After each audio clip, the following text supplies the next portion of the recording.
and Ray will call on you just like in a regular meeting. Right. I don't know what view you have. Up in the top right hand of your screen, you'll see something called the speaker's view or the galley view. And the galley view, the speaker view is a big picture of yourself, of who's talking, plus smaller pictures. Yeah. I prefer doing the galley view, which gives me an equal size photo of everyone. So it's really just a matter of preference. Okay. I did hit the record button starting at 6 o'clock because that was your announced meeting. And then I will, I get an email when this meeting's over with the recording contained to it, and then we'll make that part of your minutes. And, okay. We have one more, Lori's coming in right now too. I'm admitting her. So I think you got everybody. Hello, Lori.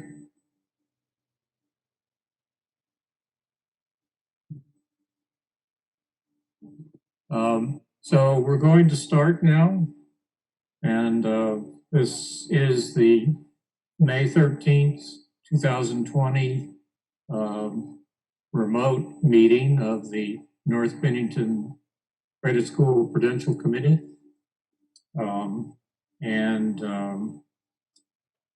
We have Jim Culkey, Superintendent of Schools, myself, Ray Molyneux, the Board Chair, Kim Crawl, Board Member, Matt Patterson, the Vice Chair, Kiernan McNamara, Mary Rogers, our Treasurer, Tim Newbold, the Head of School, the Village School, and Lori Elwell, our Secretary. And Cat TV is recording this as well. So without further ado, we'll go to the finance report, item 3 on the agenda. And Mary, perhaps you would unmute yourself. Thank you, I did that. There really was nothing of note to report on expenses through April. I will say that the last rent check was deposited today, so we're all up to date on all of our revenue. My question, Ray, is in looking forward at next month for the tax anticipation, whether you expect any other expenses in the month of June. Last June, there was a significant amount that was spent for, there was still bathroom repairs going on, and I believe it was reimbursement to the village school for some. Are there anything like that happening in June? I believe there will be. I think, but Tim and I have to review these things, I guess. Okay. And that will be something that Vicki will send us some numbers. And okay. Review that. I'll review that with Matt and with Kim, and then we'll let you know, let the fiscal office know and you. Okay, so the timeline is I generally try to get before the 15th of June the documents over to the bank so that they have time to review. And there was an email coming around that they are not accepting electronic signatures, so you have to make arrangements to drop off and get things signed and things like that. So I don't want to wait until the end of June to get this in. So basically that's the only number I'm looking for is what we think we might be having to write checks for in the month of June. All right. As I'm guessing right now, we are going to be looking at borrowing closer to 300,000. Last year we borrowed 220. So I'm thinking it's going to be a little bit higher this year, but I think it'll just all depend on whether or not there are any other expenses. There's another factor to take into account. We don't know what fiscal 21 is going to look like at this point in time. True. So the issues with the education fund.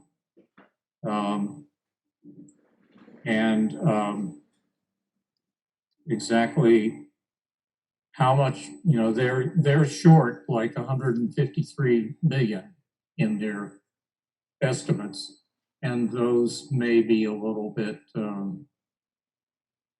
that may be a little bit low deficit because there are some things that they've assumed that may not prove to be true over the course of the year. Taxes may be more difficult for people to come up with because, in fact, they don't have any money. And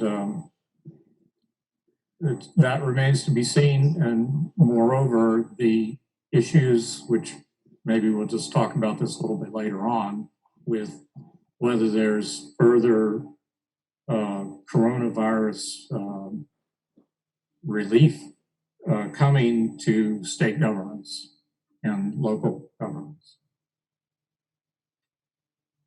Anything else you want to add, Mary? No, that was it. Just waiting for that. And but that is a huge part of the revenue side of what we think we may get in earlier in the year. So right, there is a 5% built-in cushion, but may not be enough. Fortunately, in the last few years, we've never needed to tap it out completely. The other thing that we may want to look at is the last few years, we've done a line of credit, which is paid in December. Previously, remember, we used to take the tax anticipation, which we held and did not pay until the following June or the end of the fiscal year following May. If we feel there's going to not be either state funds coming or a shortfall in people's ability to pay taxes, maybe we consider going back to the old route, which is more expensive in terms of interest, but we have the availability to use that money through the whole year. Just keep that in mind. Yeah. One of the things that I heard in a Vermont Superintendents Association webinar that I attended 2 online, but the latest one was that the legislature there is some talk about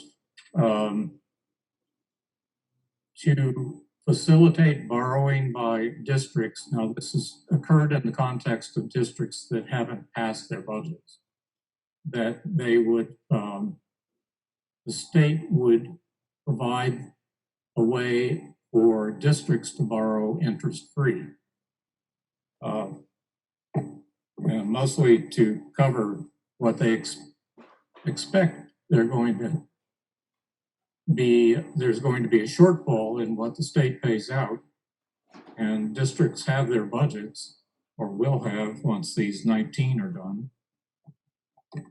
And those budgets are difficult to cut in certain cases. In certain cases, people find ways of reducing them, but whether they're going to find ways of reducing what appears to be around 15, 16% is another question. So I don't know what to say about that other than that we ought to keep those things in mind and keep in touch with the situation upstate and with our local SU. Mary, what's the differential between the line of credit and the tax anticipation? It's a matter of a few $1,000s in interest. Okay. It's not like you're talking about $10,000, but it's probably, 5 or 6 versus a few hundred, 5 or 6,000 versus a few hundred. It is budgeted for, though. I mean, there is $11,000 budgeted in the budget for short-term borrowing, and it's been the same budget the last few years and we use less than 1,000. So it already is in our budget should we need to go the full route. And we have to make that decision. I mean, we can't go from one to the other when things get dire. Yeah. No, that decision would have to be made by the very early days of June. Yeah. Can that line of credit be extended longer than to December? Can you take one out? Don't know. I would have to ask. I know the tax anticipation line of credit is to be paid back by December 20th, which is when the legally you pay your taxes to each school district. And we've always paid it back. Yeah, we've always been able to pay it back in those first few days of December. Okay. Well, as I say, I don't think we can make any decisions about this now. So I think there's more information to come in, and I will be certain to keep you in the loop there, Mary. Thank you. We'll move on to the consent agenda, which consists of the minutes of the March 11th meeting that we actually held in the school library, and the warrants. And the warrants include some money to Cat TV for their services over this first 3 months of 2020. Payment to Lori for meeting minutes. And then there are the final payment to the village school for this fiscal year, and the final payments to Highland Hall, South Shire, and Long Trail this fiscal year. And last month we paid the final assessments to the SU and the final payments to the Southwestern Vermont Union Elementary Education District for the students that attend Molly Stark and Cascary. So we are down to, as Mary mentioned, whether we have building expenses that we need to reimburse or pay for this fiscal year, and that will be done next month in time for Mary to make her whatever moves we're going to make on the interim financing district. So that's a recap of the warrants, and the minutes are posted on the SU website. And I would accept a motion to approve both. I'll make such motion. I will second the motion. All right. Any discussion about them? Seeing no hands, I'll call the question. So we'll just raise hands here. All in favor? Okay, that's everybody. So next we have, we don't actually have the superintendent's report on here. I get why that happened, but the assumption was that the superintendent would join us in these basically non-action items, just discussing the education fund fiscal situation. As you go into your report, the topics that you have listed there would be the same things that I'd be talking about. So why don't you just go into that, and if there's questions, I'll be glad to answer. Right. Well, The first topic that is down there is discussion of Vermont's fiscal crisis in the education for FY21. And I know that Jim deals with this every day, probably. So I'd like to hear what he has to say. I know what I've heard in this webinar. But... Yeah. First, we had a no one really knows, right? No one, you ask 10 people, you're going to get 10 different opinions what the impact is going to be on the ed fund. And that's really what my focus is going to be. We have passed budgets, as Ray mentioned in the webinar. A lot of the focus was on districts that do not have budgets passed, but we have a passed budget, but that doesn't necessarily mean there's going to be sufficient funds in the ed fund supported. And we've heard wild numbers like it would be 22 to 23 cent increase in the tax rate to make up the loss that is in the ed fund. And the numbers change daily, but it was 90 million deficient in the ed fund, bringing it 30 million in CARES Act aid. So we'd have $60 million, still a $60 million deficit in the ed fund. You know, I reached out to Secretary French after the webinar and said, particularly for the RSU, our teachers contract allows us to do reduction in force notices up until May 15th.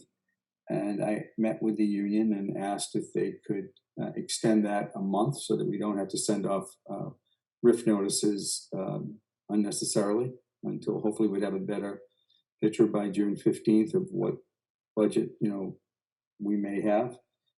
They declined, but then I countered with, would you split the difference and go to June 1? And thankfully the union agreed, and I want to thank them publicly, particularly the union leadership for working with us. We may not know more by June 1st, but we're in a reduction mode right now for spending, trying to, you know, we froze all spending for this year other than emergency safety and essential operations that need to happen.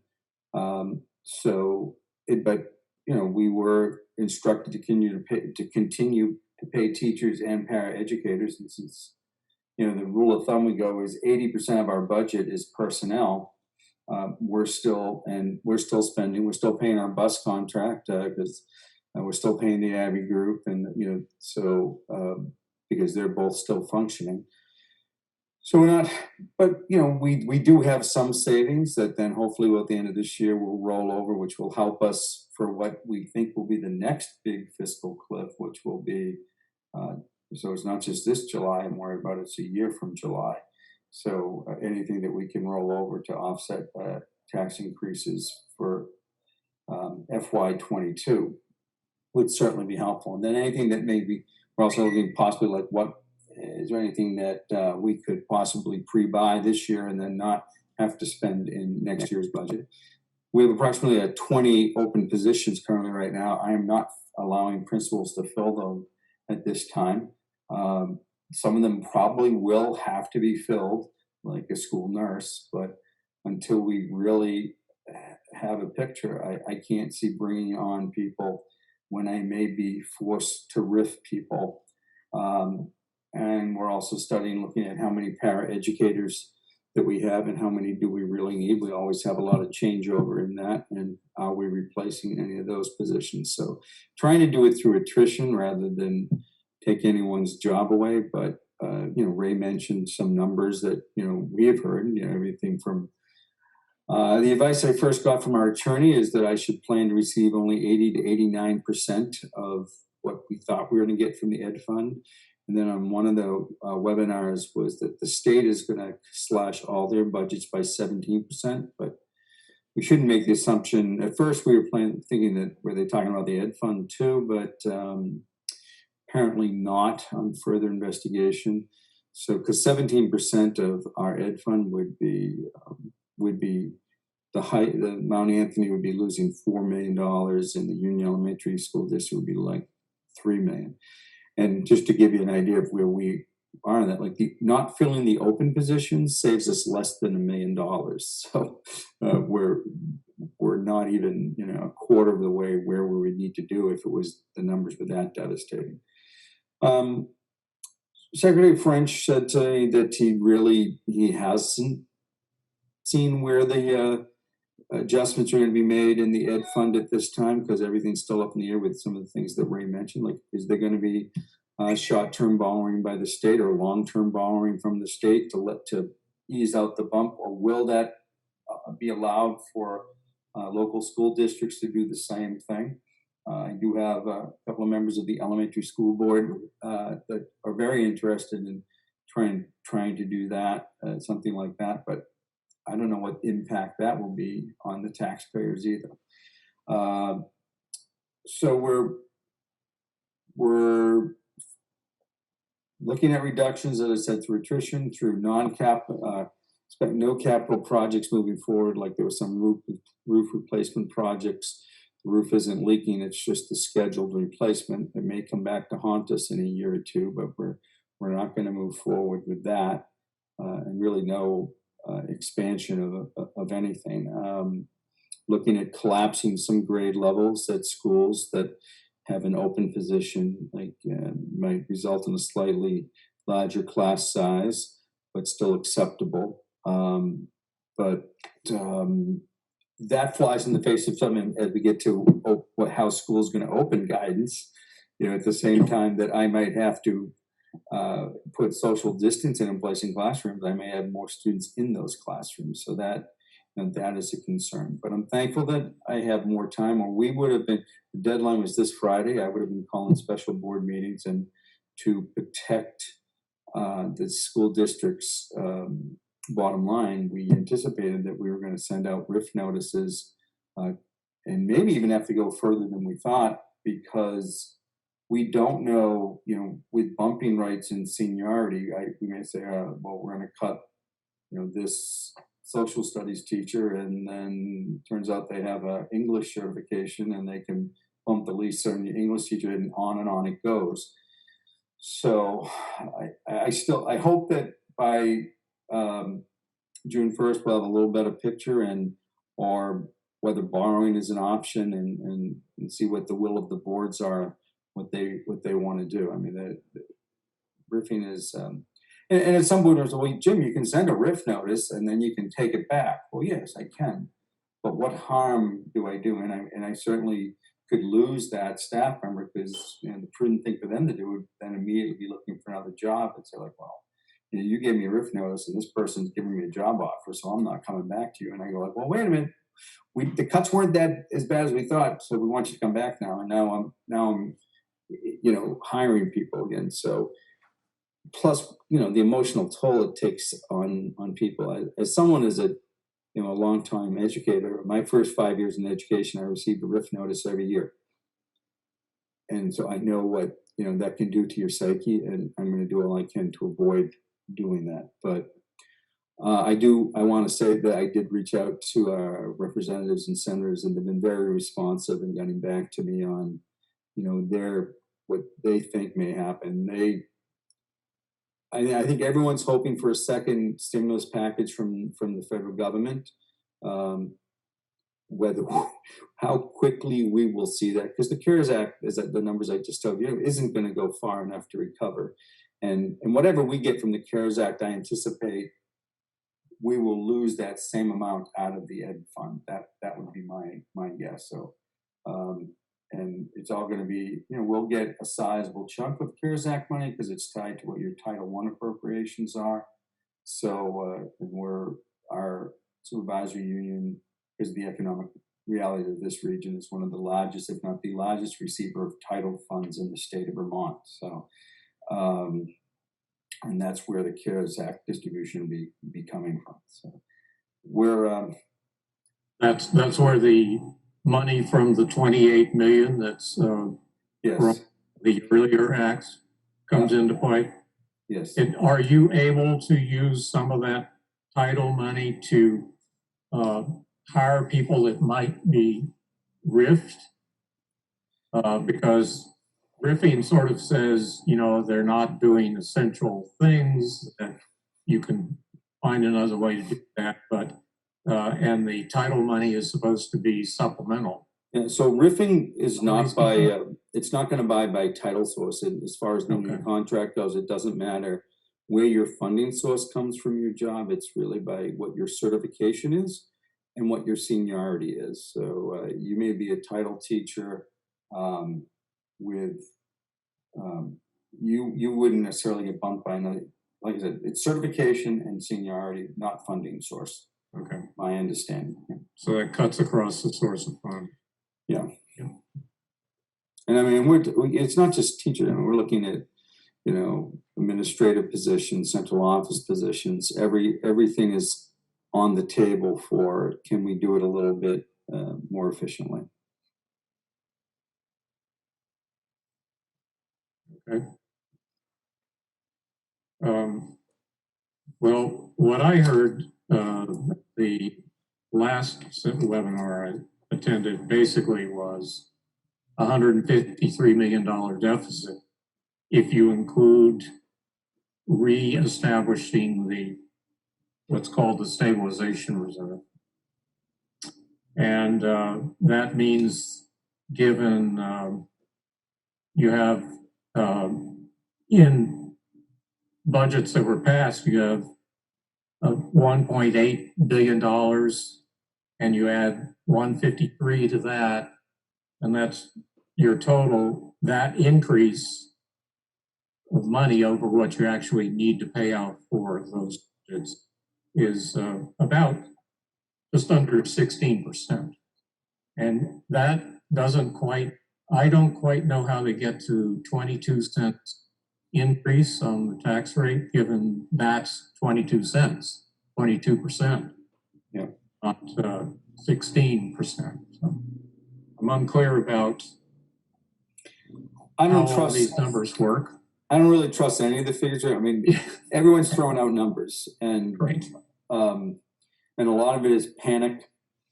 How accurate anything is. I mean, one thing I should mention, and you may already know this, is what the legislators tell me. They hope to finish up this month, but only for a 3-month budget. And they're going to call the legislatures back into session in August to do a budget that will go from October to the rest of the end of the fiscal year. So we won't even, if they set up the budget they settle now, may not even be a clear picture for what we'll face for the rest of the year. Correct. And there is another pot of money, that $4.4 million I noticed in the governor's tracking of the administration's tracking of coronavirus relief monies, that is directly under the governor's supervision. Do you know anything about that money? I've heard the same thing, but I don't know how it's going to, who distributes or how it's going to be distributed. Right. And Dan French was talking extensively about, well, we have to jump from where we are into planning for next September. Yep. And all this, when you're putting fiscal pressure on the whole operation, seems an interesting lift for people to make. And you have, I think both you and Tim could speak a little bit to this, if you, whatever you have to say about what the all looks like. We're making multiple plans. You know, I have a big meeting tomorrow with I mean, we've had multiple things that we've been dealing with. First, you know, sustaining learning, then going into the continuity of learning plan, and now dealing with the fiscal issue, and now the fall plan. But we are, you know, we're looking at multiple contingencies. I think it's becoming more and more unlikely that we will return to a fall as we know it, that every student is in the building in every day. I mean, you know, we're so as far as a meeting with all school nurses, principals and directors to see what to start the, I mean, there's been smaller groups, but this is getting everyone together for just to put all ideas on the table. I don't expect any outcome from that meeting. This is really just to get it started. We have some guidance from the state that it's really going to be dictated by what the board of Department of Public Health is going to tell us about what's allowed and what's not allowed. And there's some real concerns. One about availability of supplies for cleaning, disinfecting, masks, gloves, all those things everybody else is struggling with, you know, for the volume that I would need. And we keep getting things back ordered by our usual suppliers. And, you know, does every student come every day? You know, you may have heard that, you know, the model that Australia is going to use because they're going back to school now is that you come for 5 days and you go away for 14 days. So they divide the student population into thirds, and only a third is in the building. And every 5 days, another group comes in. So then you're self-isolating with the continuation of remote learning for 14 days. The other thing to note, you know, colleges went into remote learning and closed their schools before we did. And now we see that, you know, University of California system is not going to bring students onto campus until January, and they're going to continue remote learning in the fall. And in the news conference I heard today from New York's governor, the New York State college system is considering a similar proposal. So if pressures are being put on colleges to do that, is that same pressure going to be put on us? So we are continuing with our remote learning plans, and whether that means we have to, you know, purchase more Chromebooks now so that because, you know, we anticipate lost and damaged Chromebooks from the 1,400 that we gave out, and may have to even expand it further if we are continuing. So long answer to a question that has no answer yet. We're planning for multiple contingencies. Yeah, but I do hear two different themes, that there's going to be a combination of social distancing and distance learning. Those seem like at least likely parts of the mix at this long distance from it. So, whether that happens, who knows? And Van French, the Secretary of Education, he emphasized heavily that until there's a vaccine, there is no going back to anything that we would have thought of as normal 2 months ago. No. Tim, do you have something to add to that? No, I would echo exactly what Jim has said, in that we're planning sort of multiple permutations of what could be possible. You know, the likelihood of us being fully enrolled with students in all of our classes at all times is pretty unlikely right now, from what we're seeing around the social distancing that may still need to occur. So there's all sorts of different models that we've seen around, you know, some student, you know, an alternating system of they come 3 days a week, 1 week, and then 2 days a week, and then they alternate. There's so many different variations there. There's also things in our, you know, is that you could potentially do social distancing differently for different age groups too.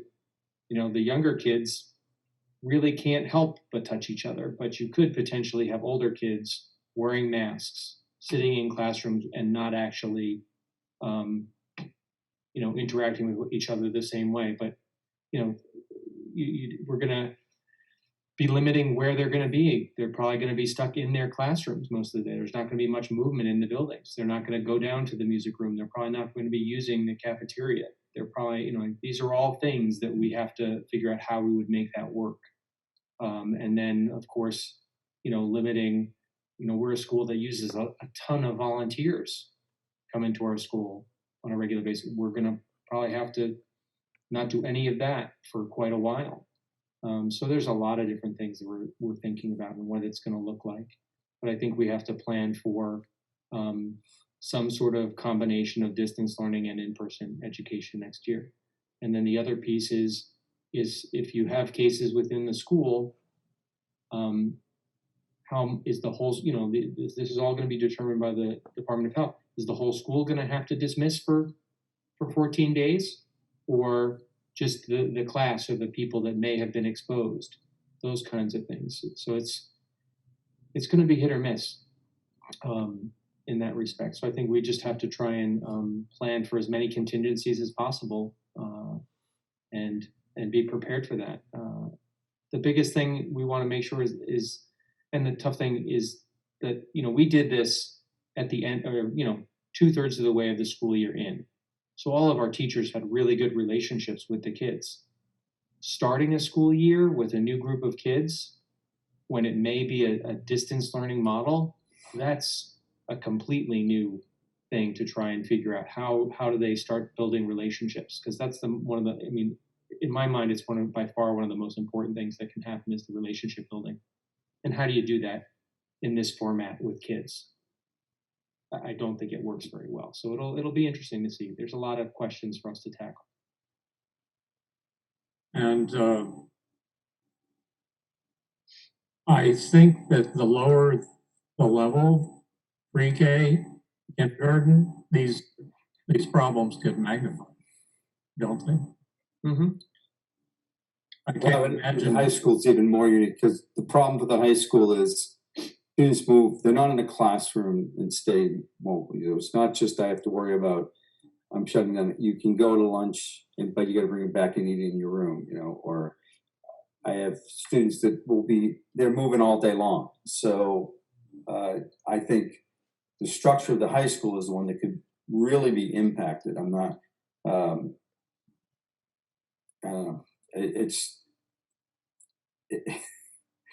yeah. Well, we're going to take guidance from wherever it comes, but ultimately, as we start right from the beginning, I think people have to start wrapping their head around that the first day of school is not going to be traditional by any means. Right. Okay. Anybody else have any comments or questions?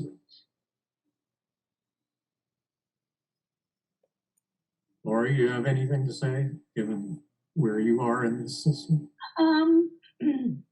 Yeah, I have a lot of thoughts, and I can't imagine.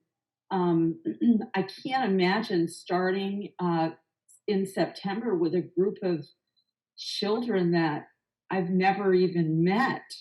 I've met, unless they're from our pre-K. I think about distance learning. As a 4th grade teacher, those 3rd graders, maybe not well, but they know who you are. And I think about, I think about the pre-K and the K a lot, and, what options are there and how scary that would be. And, that our first meet might be on a computer screen. Those kinds of things worry me because at the age, I'm worried about my current kindergarten class. The emotional, developmental, social development at this time of year, the last third of the year is so important. So it's just all really scary to me. And it's going okay. It's going really well.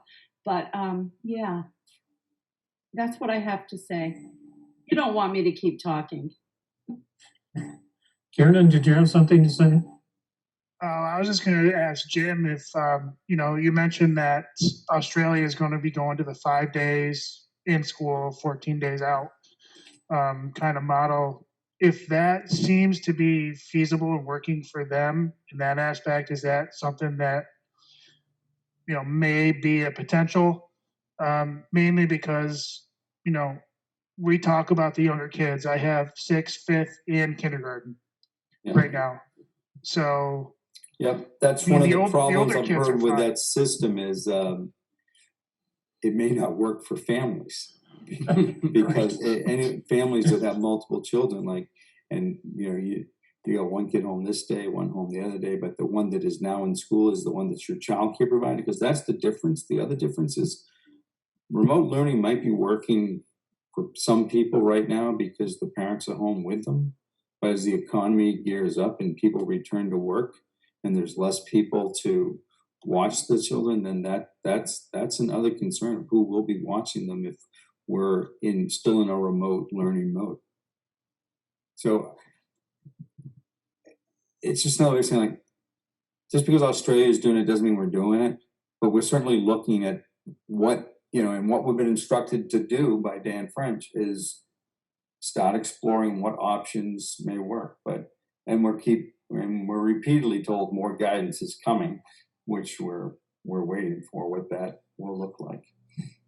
Jim, have you heard anything around a relaxed attendance policy? What about the families that anxiety levels are so much higher and they don't necessarily feel comfortable having their kids in there? Like if the school resumes, but they're like, as superintendents, we've certainly heard speculation that think that there are people who feel that homeschooling will grow, that parents will opt to keep their child home at least in the fall until they see, until a vaccine is produced. I think that's still all, speculation. Nobody really knows what's going to happen. Well, I haven't heard anything about relaxing attendance, and if anything, I certainly have heard is there's no relaxing of special education requirements. So, and that is another challenge for us. I would add that I've been very involved with pre-K. Jim, I'm sure you've met with Kate and see how the guidance is changing 3 times a week. Just about, and what the regulations are for the essential workers, which the pre-K teachers are, and opening up to care for children of essential workers. Some of them haven't stopped doing that yet, but it's just the guidance is changing all the time. The funding is changing all the time, and you just have to be right up on top of it. But you go back to what Ray was talking about a few minutes ago, or I think it was Ray, or Jim, I guess it was you, just getting the supplies you need. And when you look at what you need for pre-K and the outfits that the teachers have to wear, and we had to fill out paperwork in our sizes, and I just and again, that might, like you said, it's 3 times a week, so that might change, but that's just pre-K. So yeah, well, I don't know. It's clear that the economy is going to take at least 2 years to rebound, and we are going to be in the health situation. If I saw a Times interactive piece that showed that even if you took all sorts of different steps to accelerate the process in all sorts of ways, you'd end up with a vaccine maybe 2022. So that's not going to save us certainly not next year, maybe not the following year. And the economy will take a long time to get anywhere near the level it was at, because people are going to be basically without money as it stands at the moment, and without jobs. All that stuff is going to have to be rebuilt for there to be sufficient demand to develop to the level of economic activity that we had 2 months ago. And it will change because there are going to be businesses that are killed by this completely, taken over, or just destroyed, and maybe something else gets resurrected in its stead. And those will all create a moving feast of sorts. floating down the river of time. I know we're not going to resolve anything tonight, and it was merely to talk about it. So I miss talking to other people, so I'm really glad to see people on the screen to have a conversation that seems meaningful. So I think I will move on to reviewing our audit, which I hope won't take very long. I'm just going to do what I think is appropriate for these audits, because I really have, we're required to do them, and that's fine. And the really good part of it is actually the work that our fiscal office puts into it for it, because it gives us a very good picture of what we did and what we look like as a district. The auditing part of it never thrills me, because it's like, let me read to you their opinion from page 2. In our opinion, the financial statements present fairly in all material respects the respective financial position of the governmental activities, in accordance with accounting principles generally accepted in the United States of America. I've cut stuff out of that to give you the cut to the bone version of it, but I must say, for $5,000, that's pretty damn little. And the supervisory union, which puts together most of the figures that are in the report, you don't get paid for that other than our normal assessments. So this money goes out of the supervisory union for namby-pamby sorts of statements like this.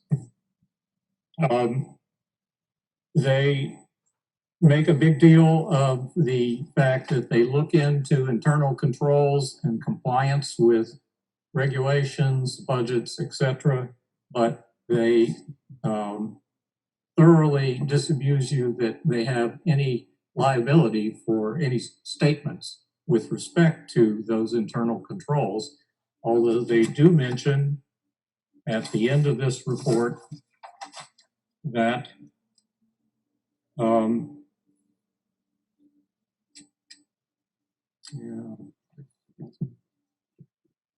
our consideration of internal control was for the limited purpose and not designed, limited purpose that they described earlier, and not designed to identify all deficiencies in internal control that might be material or significant deficiencies. Given these limitations, we did not identify any deficiencies in internal control considered to be material weaknesses. And the same holds true for compliance. They did not find any examples of lack of compliance with guidance from law or budget or governmental accounting standards boards. So that's the audit part of it. I would refer to a page that shows you what we have for fund balances, because the fund balances are always important, and the budget is every year constructed with a number that gets plugged in for a fund balance that can be used. It's money from the previous year, just prior to the prior one. So for 2019, that fund balance that the accounting office figures out goes into FY21 as a budget and budgeted amount of revenue. And we, in our actual budget, it's stated as about $221,000, and appears on this report to actually be more like $228,000. So it's pretty much on target. And then finally, that's on page 8 of the draft report, which is all I have. And then on page 36, you have a Schedule 1. This was produced by the Supervisor Union Financial Office.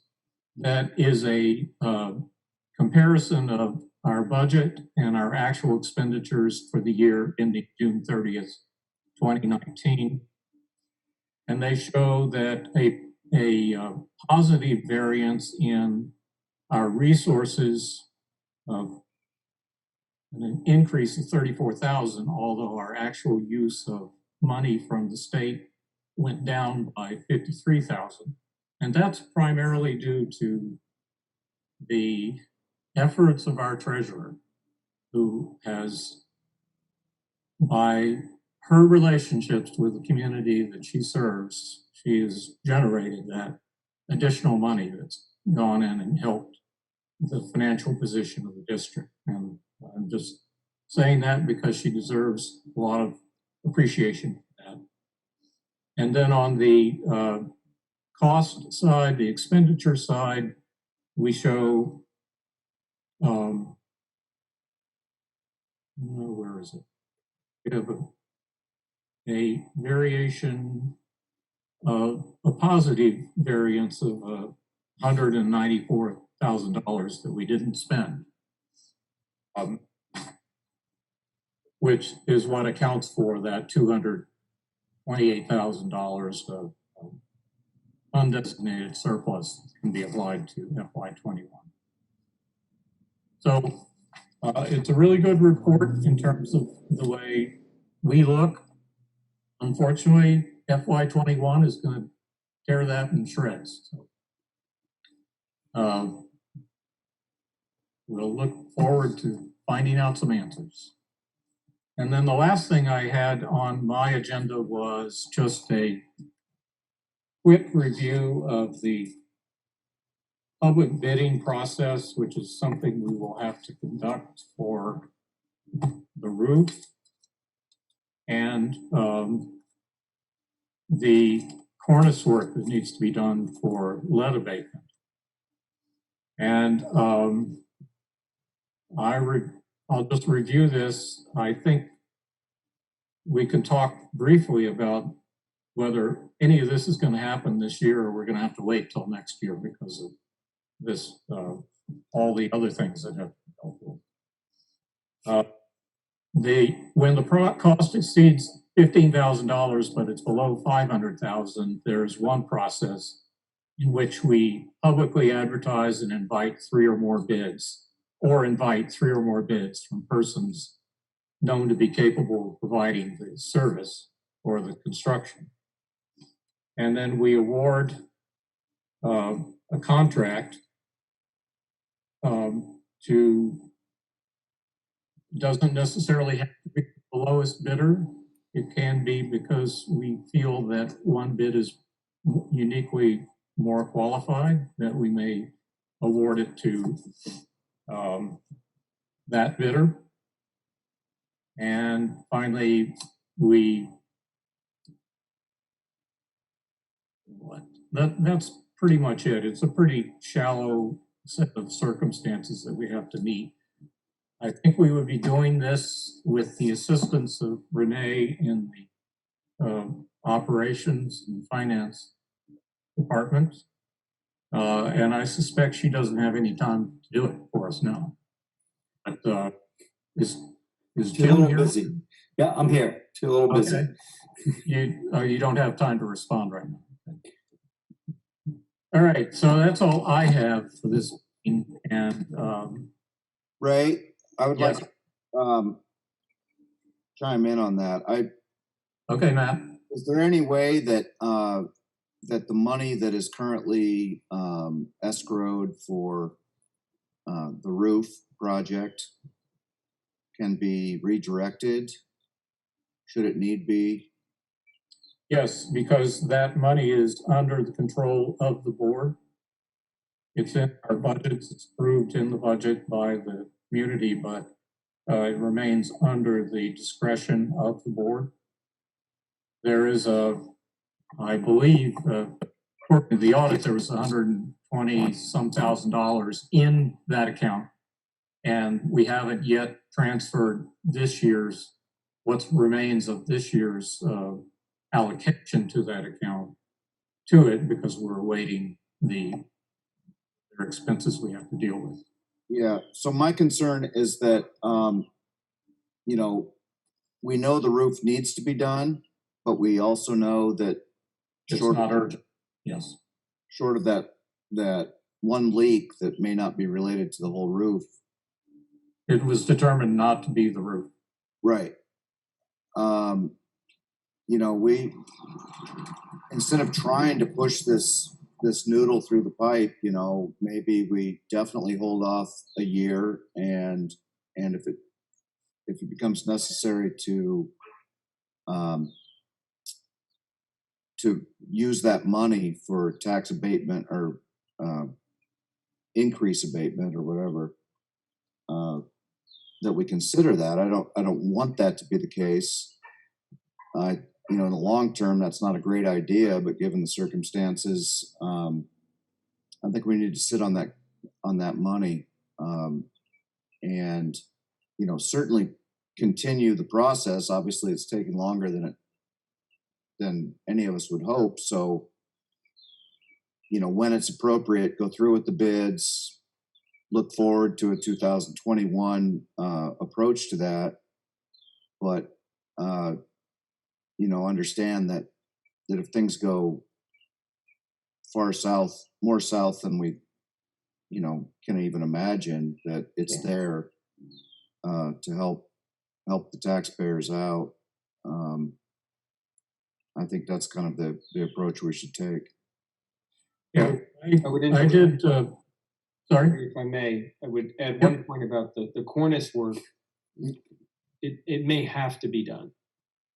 Yeah. So that is a lead abatement, a potential lead abatement issue that was called out to us, and we said we were going to. Our solution in response to the state was that we were going to deal with it, and that we would be handling it in the next year. So once the painting season was. So Tim, I agree with that, and that was my other caveat, that should be dealt with. Absolutely, we might not gather the cost savings of a combined effort, but maybe in its own universe, that project is not, other than the access to the problem, it's not a big project. Mm-hmm. And I think you're right, that has to happen anyway. And that might not require a bid process, because we might determine that it's an emergency experience. Yes. And not a huge amount of money relative to the whole roof project. Yeah, I mean, right. And maybe the whole cornice isn't being done in this time. It's just the areas where the paint damage is visible, and they fix those particular areas around the building, and then you go back and do the full project. Right. So we probably ought to triage that and see what we need to try to done this summer. All right, I did sort of go through in our budget, and there's not we don't have a whole lot of money there that we can throw at anything. We have a contingency, some of which is already chewed up because there was a mistake in the budgeting in terms of a rate for certain students. And so we only have about a $40,000 contingency that we can count on. And we had $45,000 in the building reserve that would be used for current expenses and then put away into the reserve. Plus we have the 120 in the reserve itself. And those are the largest pots of money we have.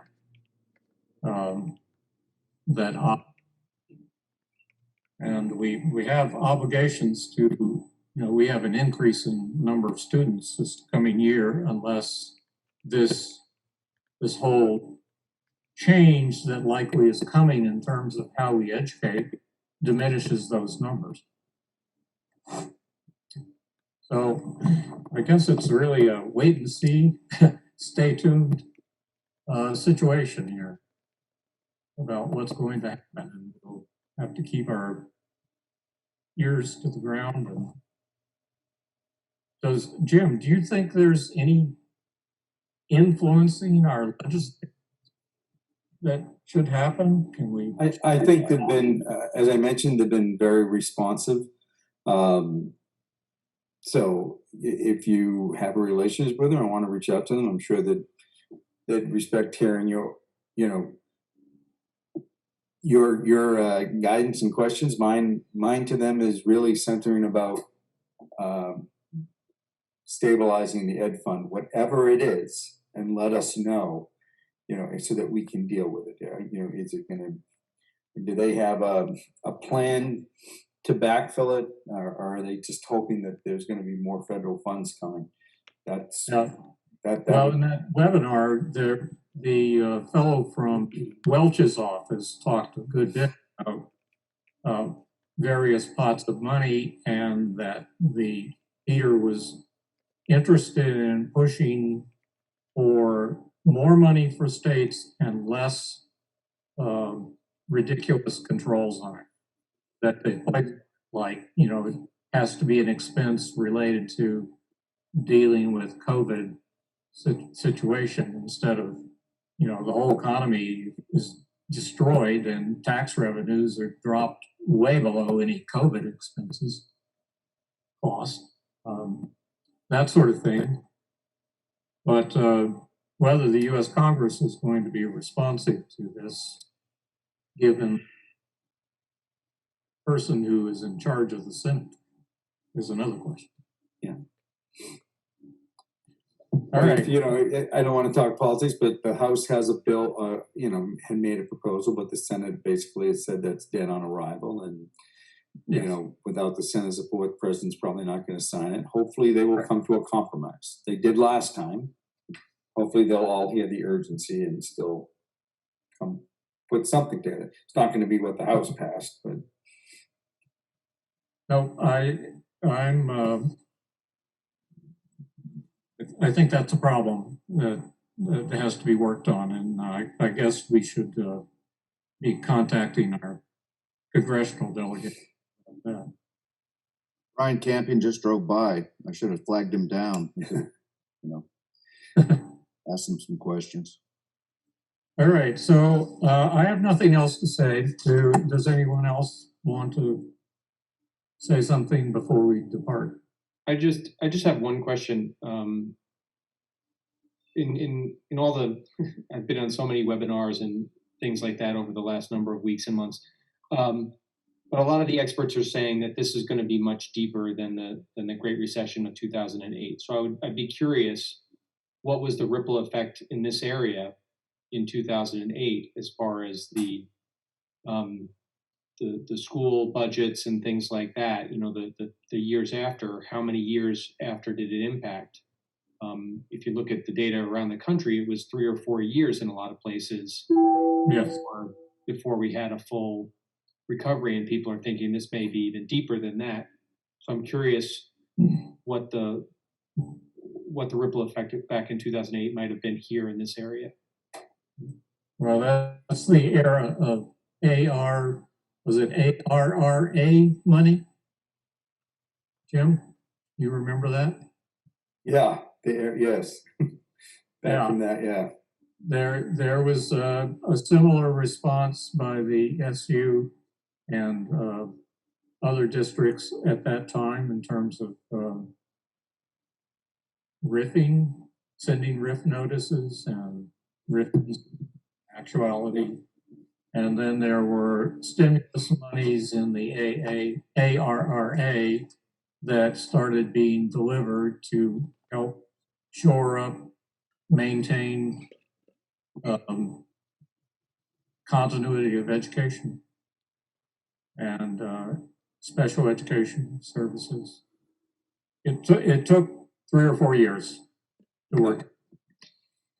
And This is obviously a deep hole. this is deeper, so it may take longer. And we don't know what kind of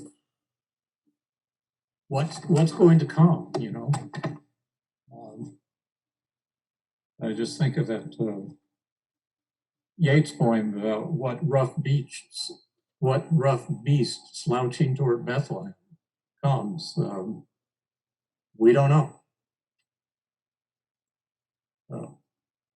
If everybody's done, then I think we should adjourn this meeting. I'll make such a motion. All right, Second that. it adjourns. We don't really need a motion for this. We can say we're done. We have no other. Good night, all. Thank you. Guys. Thank you. Nice to see you all. Safe and healthy. Yep. Yes, you too. Thank you. Yep. Bye. Be well. Take care.